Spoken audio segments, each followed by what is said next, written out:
Can I speak to Ciaran? Hey, Jack. Hey, how are you? This is Rory out here in New Jersey. Oh, what about you, Rory? How are you? What's the crack? Yes, I just wanted to see what you're up to. How you doing out there these days? Not that all, man. Just doing a bit of work down. Just stuck down with the flu. You know? Cool. So, Yeah. I wanted to see, if I could quick interview talking about the DRM. Yes. Yeah, no problem. No Yeah, problem. time They right now. are. Yeah, go ahead. Yeah. Great. So, I understand you had a gig recently at the Orient Bar on Springfield Road in Belfast. How'd that go? That was brilliant. Yeah, that was last Friday. It was just a fundraiser for, just a prisoners fundraiser, it's the start, marking the start of prisoners month, December, Also Great. gave a lot of the activists a chance to put their, let their hair down. The end of the year, it's important. It's very important. Yeah, it's a Went great well. cause. Yes, definitely. It's good. Fair play to you. So, I understand you had some issues with the trash-talking fascist, goes by the name of Michael Quinn, kind of an old Yeah. gas bag who runs something called the Democratic Right Movement, right? Yeah. Clinton's, Clinton was back about 30 years. Like, he's a bit of a crackpot. He locked himself on every reactionary group that was going in the South for the past few decades. He jumped on to the anti-choice camp and he jumped into the BNP for a while and basically every dodgy wee group going down there. But I think he probably sees now as his time. With the other economic crash that's going on in the South, like all the right wingers, they'll start jumping for that opportunity. So he seems to have somebody backing him. He's got a half decent website. He's got a bit of technical capability, and he's using it to lash out to make himself known. But he's a Wasn't silly he? boy. Wasn't he? He was trying to attack you based on your song "A Word to the New Irish Racist," correct? It seemed to be. I mean, he must be a bit of an egomaniac as well, because he seemed to think that the song personally about him. I had no idea who he was until somebody sent me the link. But he seems convinced that it's about him personally. I was curious. You told me about him. I went to the website. It looked like it's just him by himself, and he claims that he's, quotes, restoring national pride, unquotes. What is this guy really up to, do you really think? I think he's just a racist, rabid.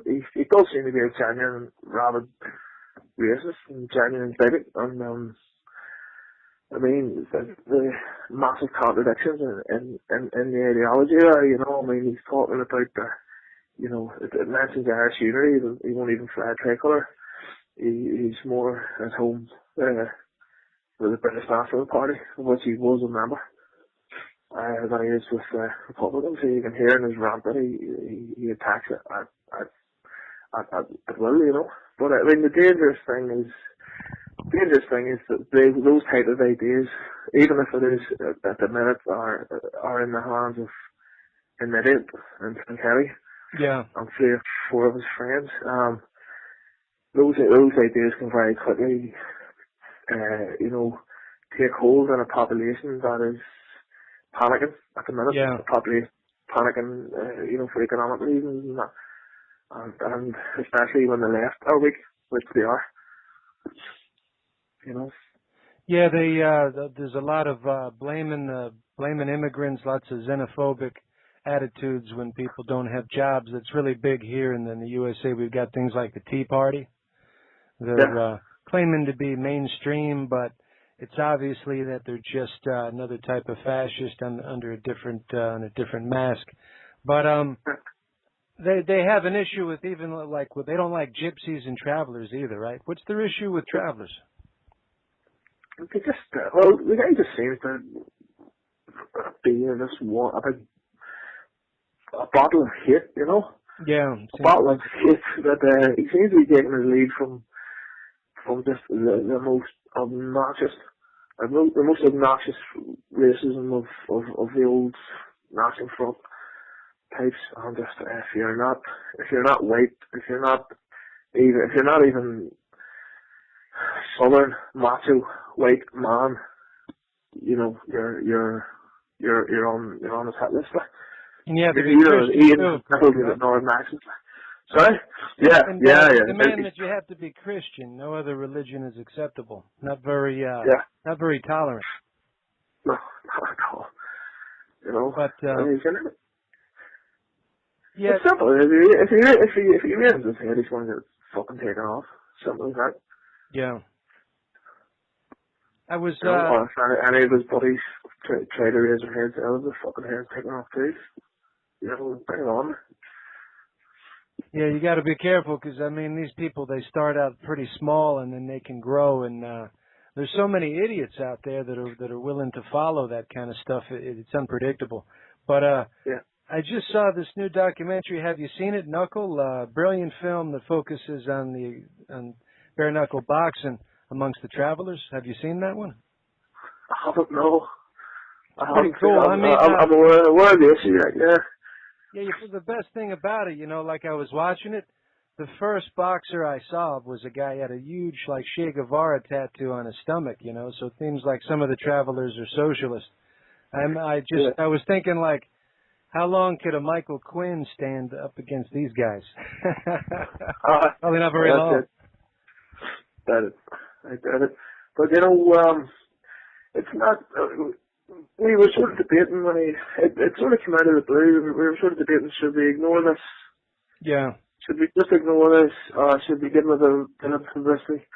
I was saying, you know, at any other time, we would ignore it.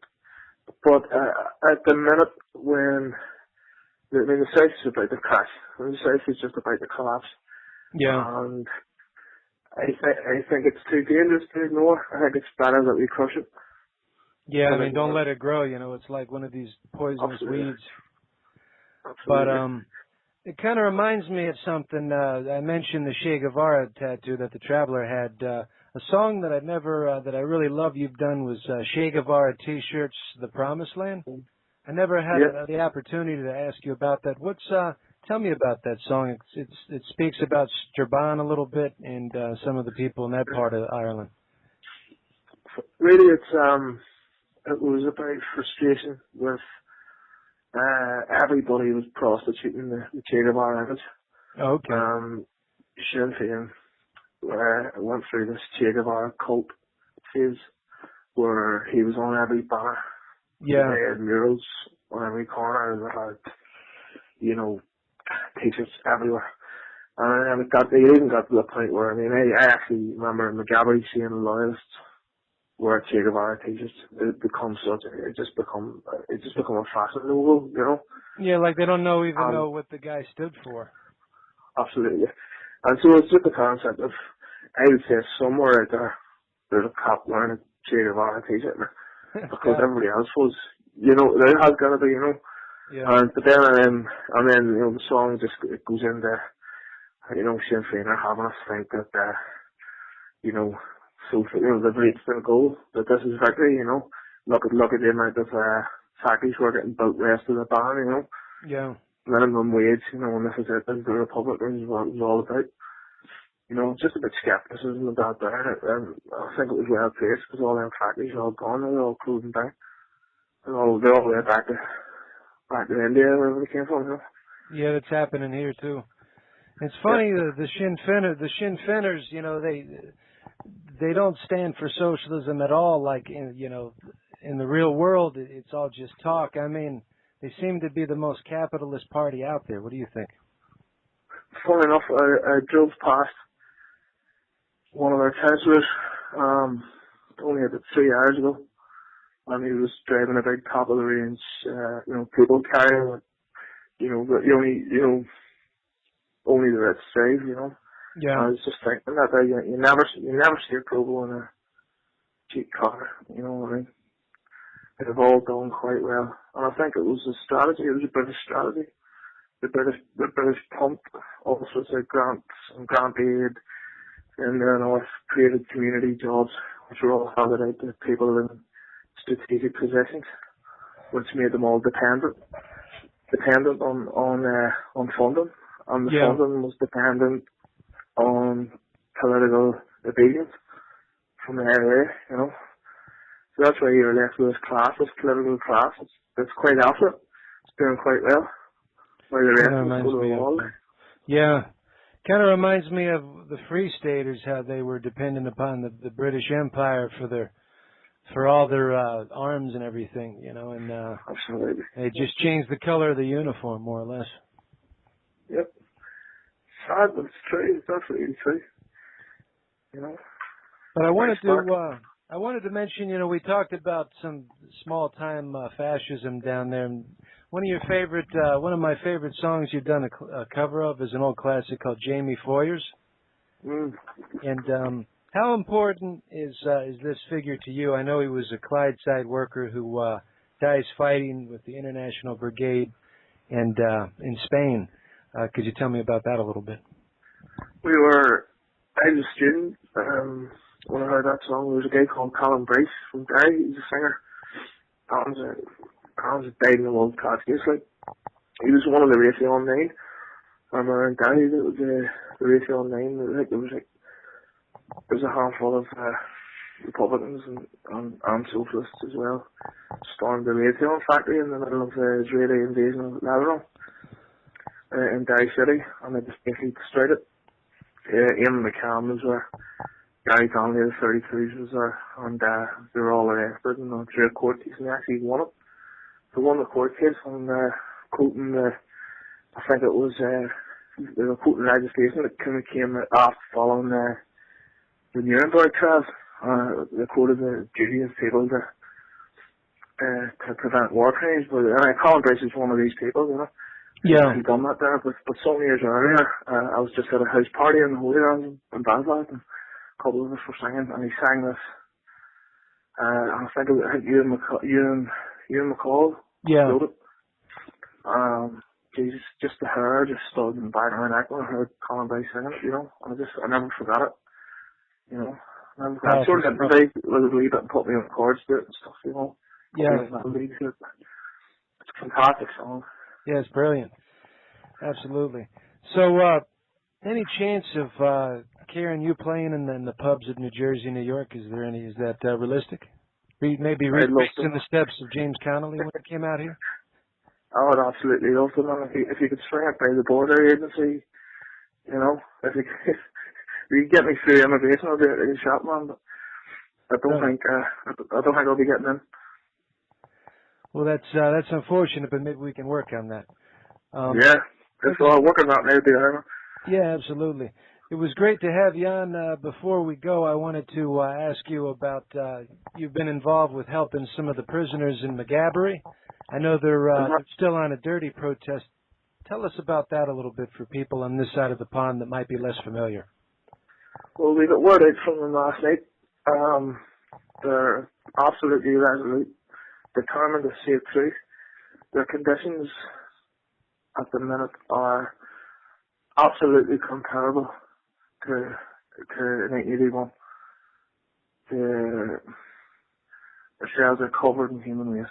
They're bearded, and the prison system doesn't seem willing to back down at all, and neither do they. It is looking pretty stark. It's not looking good. It's about unionism and saying it's rule within the jail, staying on top and demanding the right to strip search the boys on the one. And in this day and age, there's no need for strip searches. Modern technologies get rid of the need for strip searching. So when strip searching is practiced in public and prisoners recognise it's an exercise in humiliation,